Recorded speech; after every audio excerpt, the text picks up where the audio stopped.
muscles and power would make you slow, Stephen Hawking would be the fastest man in the world. But he isn't.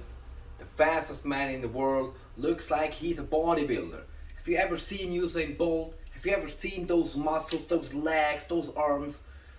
He's huge. He's like 1 meter 93. He's about 100 kilograms. He's the fastest man in the world. Or like the man before him, Tyson Gay, a lot shorter, but again, huge muscles. Have you ever seen like an American muscle car and be like, wow, that's a 7-liter V8, 500 horsepower. That car's gotta be very slow. Power makes you go fast. Muscles make you go fast. Just think about if we try to test the argument that muscles make you slow.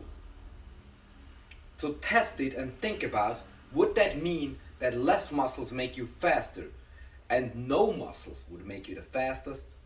It doesn't make any sense. You need muscles to move. You need strength to move at all. So if you have more strength, you can move faster. And strength training will not make you slow either. Okay? Even more muscle mass will most likely not slow you down. So let's talk about how strength training makes you faster, how more muscles can make you faster, and why you don't ever need to fear that you're probably just by accident gonna look like Ronnie Coleman and be very slow. Okay, first of all, strength is the capacity to activate your muscle fibers. So in your muscles you have fibers and they are connected to your brain by nerves. And each single muscle fiber can only contract or not contract. So if you need less force than 100%, only a few of your fibers in your muscle actually contract at that time. And strength training is to learn to contract as many muscle fibers at the same time as possible. Strength consists of two factors: intramuscular coordination and intermuscular coordination.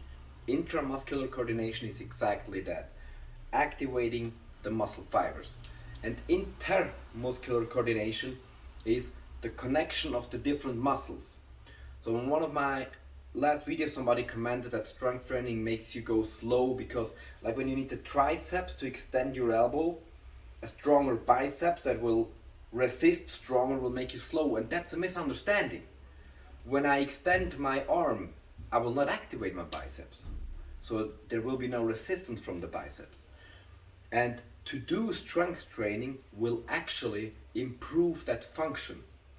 So you have inner resistance in every movement, and a lot of ancient training methods aim at reducing that inner resistance. Okay, so a lot of Tai Chi and Qigong training and movements are here to make your movement smoother and reduce that inner resistance. And so is strength training.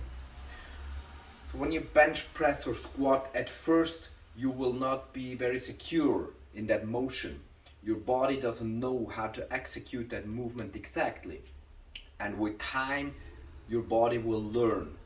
It will learn which muscle fiber to activate, which muscle fibers to relax. So it will actually improve your physical function and reduce your inner resistance. And power, which is strength over time, so strength times speed, is to activate those muscle fibers as quickly as possible. And you need more strength for more power. So to have a max strength that is as high as possible will actually help you increase your speed and power. The very same way that a car or motorcycle with more horsepower will go more vroom vroom because it has more power, and you need power to move the mass. So to train that maximum power, it's also be done specifically with weight and body weight training for power. So like doing pull-ups as quickly as possible, or doing bench press or squats or clean and jerk, very explosive movement, or kettlebell swings and all that stuff in an explosive movement, and it will teach you to activate your strength as quickly as possible. So strength training done correctly, it will never slow you down, it will speed you up.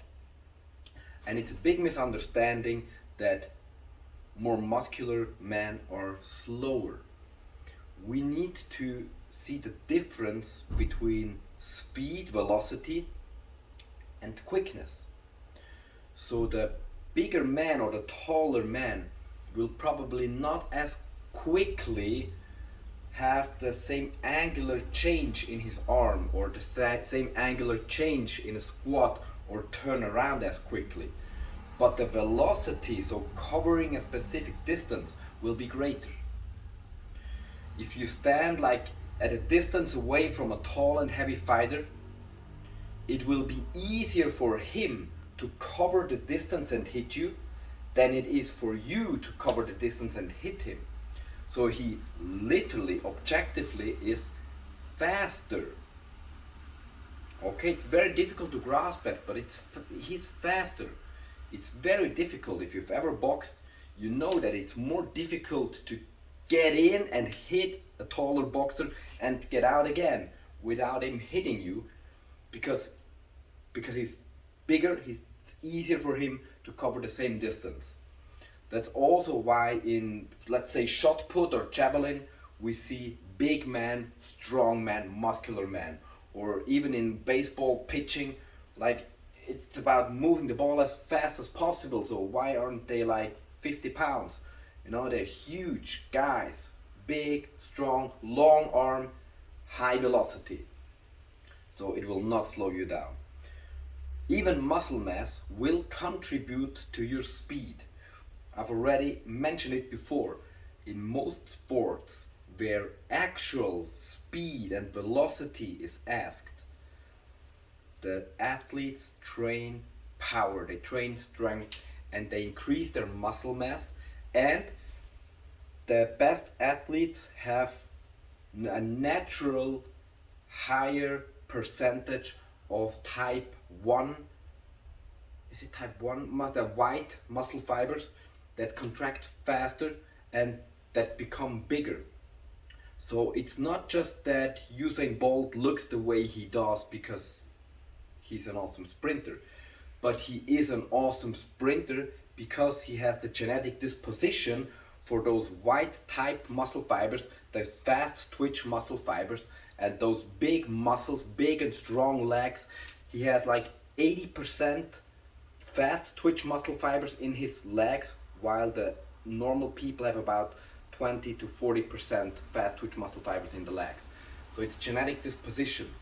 So his genetically big muscle mass and power makes him being an amazing athlete in sport that is about speed. And the same is true for shot put, for javelin, for high jump, let's say, for long jump, for any other sport where actual speed counts. And the same is true in boxing, in kickboxing, in wrestling, in jiu-jitsu, in MMA, in all other martial arts, where you see that the most of the very high level competitors are genetically predispositioned to have more fast twitch muscle fibers, higher anaerobic function, more power, more speed, more muscle mass. And is one of the reasons why weight classes exist, is not to protect the big guys from the crazy endurance and speed from the little guys. It's because the big guys with the big muscles, they are more powerful, they actually cover more distance, they actually move you faster than you can move them. So don't be scared even of putting on muscle mass, because it will 100% definitely help you, and you should always do that. And also don't fear putting on too much muscle mass, because it's just not that easy, okay? Don't look at a guy like Ronnie Coleman or Arnold Schwarzenegger and think like, oh, I don't want to look like that. Don't worry. First of all, you probably never will. Ronnie Coleman, with just looking at the barbell from afar, would look more muscular than any of us. And it's a long process that involves specific resistance training and specific diet. And if at any point you feel that your muscles are starting to grow too big and it's going to take years and years, you can just reduce the amount that you train or the amount that you eat, and you will not grow any bigger. But most likely you will reach your genetic natural limit before you will reach a muscle mass that will put you off and that will be too much in your eyes. I know.